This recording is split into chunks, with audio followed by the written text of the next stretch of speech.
Gari lilobeba msalaba huu mtakatifu, alafu nyuma ya gari hili la msalaba ndio tufuate masista wote tukisindikiza na kushangilia msalaba huu ambao unatoka katika nyumba hii ya moyo mtakatifu wa Yesu.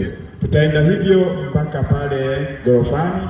Pia hapo kutakuwa na utaratibu mwingine utakao kusaidia kuelekea kule kanisani. Tuwashe taa ikishuka. Magari yote tuhakikisha tumewasha taa na ikitoka tukiwa tunafanya kazi.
Sela